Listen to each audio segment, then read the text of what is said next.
Hello guys, current affairs funda में आप सभी का स्वागत है। मैं हूं आपके साथ अभिषेक शर्मा और आज की इस वीडियो सेशन में हम 26 जून तक के सभी इंपॉर्टेंट करंट अफेयर्स कवर करने वाले हैं। हमेशा की तरह आप इस वीडियो को अंत तक जरूर देखिएगा, आज भी आपको काफ़ी कुछ जानने के लिए मिलेगा। सेशन की शुरुआत करने से पहले आप सभी को बताना चाहूँगा यदि आप हमारी daily current affairs PDF, weekly PDF, monthly PDF और हर महीने के banking and economic awareness PDF चाहते हैं तो करंट अफेयर्स फंडा का 1 ईयर मेंबरशिप प्लान आप ज्वाइन कर सकते हैं, जिसका लिंक आपको वीडियो के डिस्क्रिप्शन में या फिर फर्स्ट कमेंट में मिल जाएगा। आपको बता दें, इस 1 ईयर मेंबरशिप प्लान के तहत जितना भी हमारा पीडीएफ कंटेंट है वो हम आपको 1 साल तक के लिए प्रोवाइड कराते हैं, जिसे आप डाउनलोड कर सकते हैं, प्रिंट आउट भी निकलवा सकते हैं। इसके लिए चाहे तो आप करंट अफेयर्स फंडा ऐप को यूज़ कर सकते हैं या फिर अपने लैपटॉप या सिस्टम की मदद से वेब लॉगिन भी कर सकते हैं। कोई भी आपका एग्जाम हो, बैंकिंग, एसएससी, रेलवे या फिर स्टेट पीसीएस, जहाँ पर भी जनरल अवेयरनेस या करंट अफेयर्स पूछे जाते हैं, सभी एग्जाम्स के लिए हमारा पीडीएफ कंटेंट काफ़ी यूज़फुल है। दूसरा कोर्स हमारा बैंकिंग अवेयरनेस का है। कंप्लीट बैंकिंग अवेयरनेस हमने आपको इसमें पढ़ाया है। न केवल आपके बैंकिंग मेंस एग्जाम, बल्कि अगर आप बैंकिंग इंटरव्यूज़ देते हैं जैसे SBI PO, IBPS PO, RRB PO, even RBI grade B, तो इन इंटरव्यूज़ में जो बैंकिंग नॉलेज आपसे पूछी जाती है उसे भी आप आंसर कर पाएंगे इस कोर्स को पढ़कर।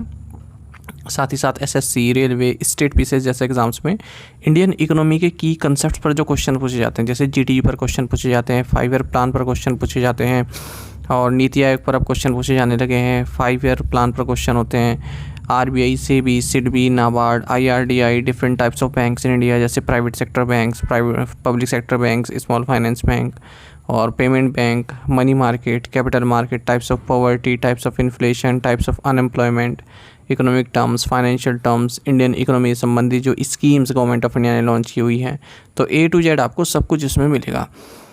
इंश्योरेंस सेक्टर से रिलेटेड भी एक डेडिकेटेड चैप्टर इसमें दिया गया है। अगर आप इंश्योरेंस सेक्टर के एग्ज़ाम दे रहे हैं तो उससे आपके बेसिक्स क्लियर हो जाएंगे, जो इसमें हमने एक चैप्टर ऐड किया हुआ है।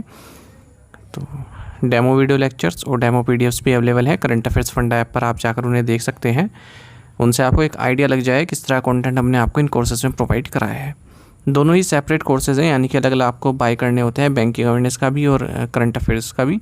हाँ, दोनों की वैलिडिटी 1 साल की है। मिलेंगे कहाँ पर? करंट अफेयर्स फंडा ऐप पर। ऐप का लिंक वीडियो के डिस्क्रिप्शन में दिया गया है और फर्स्ट कमेंट में भी पिन कर दिया गया है, वहाँ से आप बाय कर सकते हैं। उस लिंक पर क्लिक कीजिएगा, ऐप को इंस्टॉल कीजिएगा। इंस्टॉल करने के बाद लॉगिन करेंगे तो आप इन कोर्सेज़ को एक्सेस कर पाएंगे। अभी भी कोई डाउट अगर आपका रहता है तो हमारा कस्टमर केयर नंबर है 8448169188, इस पर आप कॉल करें या फिर व्हाट्सएप करके भी जानकारी प्राप्त कर सकते हैं। तो बिना किसी देरी के शुरुआत करते हैं इस वीडियो सेशन की। सेशन की शुरुआत हमेशा की तरह क्वेश्चन ऑफ द डे से करेंगे, जिसका आंसर आपको अभी करना है कमेंट बॉक्स में। पूछ रहे हैं कि MI6 की पहली महिला प्रमुख कौन है? Who is the first women chief of the MI6? United kingdom की खुफिया एजेंसी है MI6, तो पहली बार इसकी वुमेन चीफ बनी है। ऑप्शंस हैं Sherrill Ghislaine, Theresa May, bless मैटरवेली या फिर कैरोलिन स्पेलमैन। तो जल्दी से आंसर कर दीजिए, फिर हम आगे बढ़ते हैं। और इसी तरह क्वेश्चन यदि आप प्रैक्टिस करना चाहते हैं तो हमें टेलीग्राम पर जरूर ज्वाइन कीजिएगा। करंट अफेयर्स फंडा नाम से हमारा टेलीग्राम चैनल है।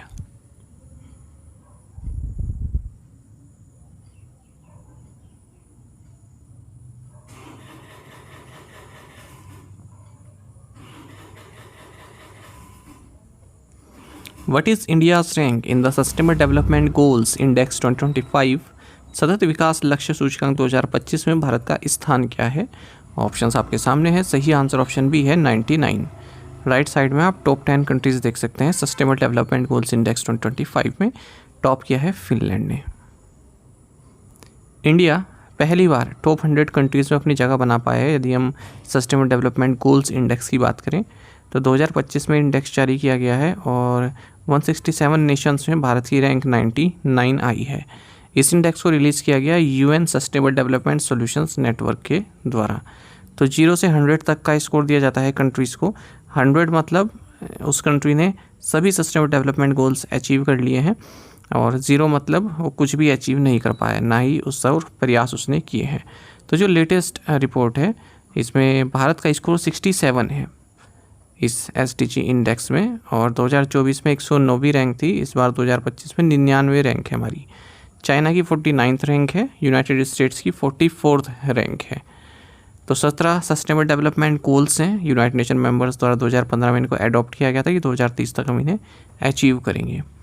भारत से अगर हम नेबर्स की बात करें तो भूटान 74th पर है, नेपाल 85th पर है, बांग्लादेश 114 पर है, पाकिस्तान 140 पर है, मालदीव्स 53 पर है और श्रीलंका 93 पर है। यानी कि अगर हम पड़ोसी देशों की बात करें तो केवल बांग्लादेश और पाकिस्तान से हम आगे हैं, बाकी सब हमसे पाकिस्तान और बांग्लादेश से हम आगे हैं, ठीक है, बाकी सबसे पीछे हैं। रिपोर्ट में भी कहा गया है कि अगर हम देखें भारत की रैंक बढ़ती आई है, अच्छी इम्प्रूव होती आई है। 2023 में 112 थी, 2022 में 121 थी, 2021 में 120 थी। फिनलैंड, स्वीडन एंड डेनमार्क, इन्होंने टॉप 3 पोजीशंस हासिल किए सस्टेनेबल डेवलपमेंट गोल्स इंडेक्स 2025 में। और अगर हम देखें टॉप 20 कंट्रीज़ की तो वो उनमें से 19 तो यूरोप से ही है। अच्छा, डेनमार्क के बाद चौथे नंबर पर फिर जर्मनी है, फिर फ्रांस, फिर ऑस्ट्रिया, फिर नॉर्वे, फिर क्रोएशिया, फिर पोलैंड और फिर चेक रिपब्लिक। G20 नेशंस से बात करें तो ब्राज़ील सबसे अच्छी रैंक के साथ है, 25th रैंक पर है। OECD कंट्रीज़ की बात करें तो चिली सबसे अच्छी रैंक पर है, 7th। रिपोर्ट आपको बता दें ये जारी की गई है 4th international conference on financing for development. ये कॉन्फ्रेंस होने वाली है सेविल, स्पेन में, तो इससे पहले ये रिपोर्ट जारी की गई है। Who won the javelin throw title at the Ostrava Golden Spike 2025 event? Ostrava golden spike 2025 event में भाला फेंक का खिताब किसने जीता? राइट आंसर ऑप्शन ए है नीरज चोपड़ा। देखिए 2 बार के ओलंपिक मेडलिस्ट नीरज चोपड़ा ने जेवलिन थ्रो टाइटल जीत लिया है ओस्ट्रावा गोल्डन स्पाइक 2025 मीट में। ये चेक रिपब्लिक में हुआ है। 85.29 मीटर्स का इन्होंने थ्रो किया और जिसने ये गोल्ड मेडल जीता है। इससे पहले हमने देखा था कि पेरिस डायमंड लीग भी इन्होंने जीता, तो ये इनकी सेकंड कॉन्सेक्यूटिव विन रही है। Tripura became the 3rd Indian state to achieve full literacy. Tripura पूर्ण साक्षरता हासिल करने वाला तीसरा भारतीय राज्य बन गया। तो त्रिपुरा को फुली लिटरेट डिक्लेयर कर दिया गया है उल्लास नव भारत साक्षरता कार्यक्रम न्यू इंडिया लिटरेसी प्रोग्राम के तहत, जो कि एक सेंट्रली स्पॉन्सर्ड स्कीम है। 2022 से 2027 तक इसको इम्प्लीमेंट किया जा रहा है। तो त्रिपुरा तीसरा इस राज्य है हमारे देश में मिजोरम और गोवा के बाद जिसने फुल लिटरेसी प्राप्त की है, यानी कि इसका लिटरेसी रेट 95.6% हो चुका है और 1961 में केवल 20.24% था। उल्लास स्कीम जो हमारी नेशनल एजुकेशन पॉलिसी 2020 उसी का ही हिस्सा है। जो एडल्ट्स हैं 15 साल या उससे ऊपर जो स्कूल नहीं जा सकते उनको टारगेट किया जा रहा है। 2022 में इसको लॉन्च किया गया था। Where has Google opened its first safety engineering center in Asia Pacific region? Google ने एशिया प्रशांत क्षेत्र में अपना पहला सुरक्षा इंजीनियरिंग केंद्र कहाँ खोला है? Right answer option C Hyderabad. तो गूगल ने अपना first safety engineering centre Asia Pacific region में खोला है और ग्लोबली इसका 4th सेंटर है। ये कहाँ खोला है? हैदराबाद में। तेलंगाना के चीफ मिनिस्टर ए रेवंत रेड्डी ने इसको इनोग्रेट किया है। तो एशिया पैसिफिक रीजन का तो पहला सेफ्टी इंजीनियरिंग सेंटर है और ग्लोबली इसका 4th सेफ्टी इंजीनियरिंग सेंटर है हैदराबाद में। इससे पहले दिल्ली में हमने देखा था कि इन्होंने Google safety engineering centre Delhi में इन्होंने safety charter for India's AI led transformation इसको अनवील किया था। जो एक ग्लोबल सेफ्टी इंजीनियरिंग सेंटर है ये ऑनलाइन फ्रॉड से यूज़र्स को कैसे बचाएं उस पर कार्य करेगा। Who won the 2025 Scripps national spelling bee? 2025 Scripps national spelling bee प्रतियोगिता किसने जीती? राइट आंसर ऑप्शन बी है फैज़ान ज़ाकी। 13 साल के फैज़ान ज़ाकी डलास टेक्सास से हैं। इन्होंने 2025 Scripps national spelling bee competition जीत लिया है और इन्होंने एक्यूरेटली जो काफ़ी डिफ़िकल्ट फ्रेंच वर्ड है क्रेसिसमेंट इसको सही प्रोनाउंसिएशन इसका किया है। स्क्रिप्स नेशनल स्पेलिंग बी एक एनुअल स्पेलिंग बी कंपटीशन होता है यूनाइटेड स्टेट्स में। 1925 में इसकी शुरुआत की गई थी और ये क्वेश्चन पूछा भी जाता है, हर साल होता है ना, तो एक बार एग्जाम में देखा भी था, आया था। Which bank receive the digital payments award 2024-25 from the ministry of finance? किस बैंक को वित्त मंत्रालय से डिजिटल भुगतान पुरस्कार 2024-25 प्राप्त हुआ? ऑप्शंस आपके सामने हैं और राइट आंसर ऑप्शन डी है India post payments bank. India post payments bank को डिजिटल पेमेंट्स अवार्ड 2024-25 प्राप्त हुआ है मिनिस्ट्री ऑफ फाइनेंस से डिजिटल पेमेंट्स और फाइनेंशियल इंक्लूजन को लेकर। ये अवार्ड रिसीव किया गया आर विश्वेश्वरन द्वारा, जो कि managing director and chief executive officer हैं इंडिया पोस्ट पेमेंट बैंक के, और ये सेरेमनी न्यू दिल्ली में हुई है। इस बैंक की स्थापना 1 सितंबर 2018 को हुई थी। Which university has launched an initiative to train scheduled tribes students in basic computer skills? किस विश्वविद्यालय ने अनुसूचित जनजाति के छात्रों को बुनियादी कंप्यूटर कौशल में प्रशिक्षित करने की पहल शुरू की है? राइट आंसर ऑप्शन ए है दिल्ली यूनिवर्सिटी। दिल्ली यूनिवर्सिटी ने एक इनिशिएटिव लॉन्च किया है ताकि बेसिक कंप्यूटर स्किल्स और ट्रेनिंग हायर एजुकेशन के लिए दी जा सके। जो शेड्यूल टाइप्स स्टूडेंट्स हैं 9th से 12th क्लास के जो आते हैं उनको, और खास करके जो रिमोट पार्ट्स में रहते हैं, CUET की भी तैयारी के लिए उनको ट्रेनिंग दी जाएगी। इस स्कीम का नाम है जय हिंद, यानी कि जनजाति immersive holistic intervention for novel development. तो पहले बैच में 25 स्टूडेंट्स हैं, इनमें 12 गर्ल्स और 13 बॉयज़ हैं, उखरुल डिस्ट्रिक्ट मणिपुर से। What is the total amount NABARD plans to lend this year under the green lending facility? इस वर्ष ग्रीन लैंडिंग सुविधा के अंतर्गत नाबार्ड द्वारा कुल कितनी राशि उधार देने का लक्ष्य है? राइट आंसर ऑप्शन सी है 10,000 करोड़ रुपीस। तो national bank for agriculture and rural development यानी कि नाबार्ड 10,000 करोड़ रुपए इस साल लैंडिंग करेगा ग्रीन लैंडिंग फैसिलिटी के तहत। और नाबार्ड आप जानती हैं all India development financial institutions है, regional rural bank, state cooperative bank, district central cooperative banks के लिए एक अपेक्स सुपरवाइजरी बॉडी है। स्थापना नाबार्ड एक्ट 1981 के तहत हुई थी पार्लियामेंट ऑफ इंडिया द्वारा, और कब अस्तित्व में आया? 12 जुलाई 1982 को। विच media house was named champion of digital media awards south Asia 2025? किस मीडिया हाउस को champion of digital media awards south Asia 2025 नामित किया गया? राइट आंसर ऑप्शन ए है द हिंदू। द हिंदू को champion of digital media award south Asia 2025 नामित किया गया है, और 10 अवार्ड्स इसने अलग अलग कैटेगरीज में प्राप्त किए हैं। WNIFRA digital media awards 2025 south Asia में ये प्रेजेंट किए गए awards world association of news publishers के द्वारा। तो best use of video, best native advertising campaign, ये भी इन द हिंदू को दिया गया है। Best use of AI in revenue strategy, best podcast, ये अवार्ड्स इन्हें दिए गए। From which district was the Navya nurturing aspirations through vocational training for young adults and girls initiative launched? Navya युवा किशोरियों के लिए व्यावसायिक प्रशिक्षण के जरिए आकांक्षाओं का पोषण पहल किस जिले से शुरू की गई? राइट आंसर ऑप्शन सी है सोनभद्र। तो ministry of women and child development ने ministry of skill development and entrepreneurship के साथ मिलकर नव्या स्कीम लॉन्च की है सोनभद्र उत्तर प्रदेश से। नव्या का मतलब है nurturing aspirations through vocational training for young adults and girls. तो जो भी एडल्ट्स एंड गर्ल्स हैं 16 से 18 के बीच के, उन्हें वोकेशनल ट्रेनिंग दी जाएगी ताकि उनको आगे जॉब पाने में मदद हो सके। तो जैसे graphic design, telecom, financial services, smartphone and drone assembly, solar PV, CCTV installation, hand embroidery, इन सभी में उनको निपुण किया जाएगा। पायलट फेज में भी शुरुआत हुई है इस स्कीम की 27 north eastern and special districts में 19 राज्यों के। Where was the 7th helicopter and small aircraft summit held? 7वां हेलीकॉप्टर एवं लघु विमान शिखर सम्मेलन कहाँ आयोजित किया गया? राइट आंसर ऑप्शन ए है Pune. Ministry of civil aviation ने state government of Maharashtra, Pawan Hans और फिक्की के साथ मिलकर 7th helicopter and small aircraft summit को आयोजित किया है पुणे महाराष्ट्र में। इसमें 20 state governments, industry leaders, IFSC, GIFT city, national disaster management authority और जो सीनियर ऑफिशियल्स हैं ministry of aviation, civil aviation से, DGCA से, AAI से, पवन हंस लिमिटेड से, इन्होंने पार्टिसिपेट किया है। Union minister of civil aviation Ram Mohan Naidu Kinjarapu हैं। What is the title for the 3rd edition NITI Aayog future front series? NITI Aayog की फ्यूचर फ्रंट श्रृंखला के 3रे संस्करण का शीर्षक क्या है? राइट आंसर ऑप्शन डी है India's data imperative the pivot towards quality. NITI Aayog ने 3rd एडिशन लॉन्च किया है अपनी फ्यूचर फ्रंट सीरीज़ का, और इसका टाइटल है India's data imperative the pivot towards quality. तो इस रिपोर्ट में बताया गया है क्या अर्जेंट नीड है हमें एक रोबस्ट डेटा क्वालिटी की, ताकि हमारा डिजिटल गवर्नेंस अच्छे से आगे बढ़ सके, पब्लिक ट्रस्ट बढ़ सके और सर्विस डिलीवरी काफ़ी एफिशिएंट तरीके से हो सके।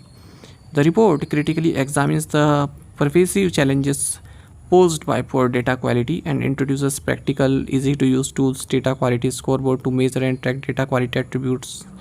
data quality समझ रहे हैं आप?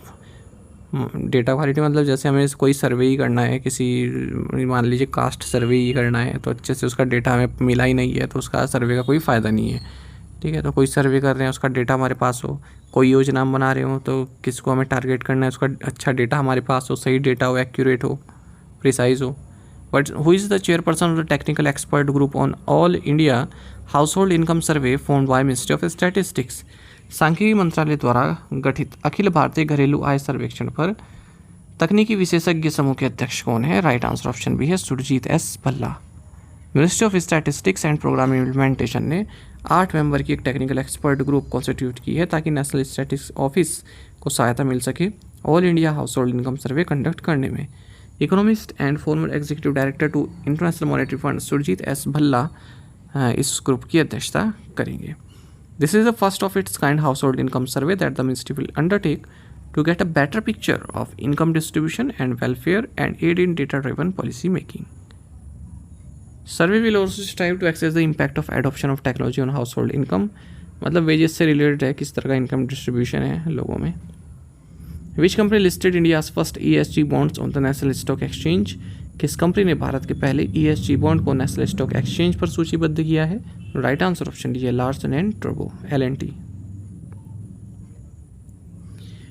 तो engineering and construction firm Larsen and turbo ने कंट्री का first environmental social and governance bond यानी कि ESG बॉन्ड लिस्ट किया है नेशनल स्टॉक एक्सचेंज पे। ESG की फुल फॉर्म याद रखिएगा, इन्वायरमेंटल सोशल एंड गवर्नेंस। ये एग्जाम में पूछा गया था बैंक में ही। इसने 500 करोड़ रुपीज़ रेज किए हैं नॉन कन्वर्टेबल डिवेंचर्स के जरिए, कूपन रेट 6.35% पर। What is the revised economic growth forecast for India by S&P global for the current financial year? चालू वित्त वर्ष के लिए S&P ग्लोबल द्वारा भारत के लिए संशोधित आर्थिक विकास पूर्वानुमान क्या है? राइट आंसर ऑप्शन सी है 6.5%। करंट फाइनेंशियल ईयर क्या है हमारा? फाइनेंशियल 26 यानी कि 25-26। S&P ग्लोबल ने जो करंट फाइनेंशियल ईयर है उसके लिए 6.5% भारत का इकोनॉमिक ग्रोथ रेट बताया है। इससे पहले उन्होंने 6.3% बताया था।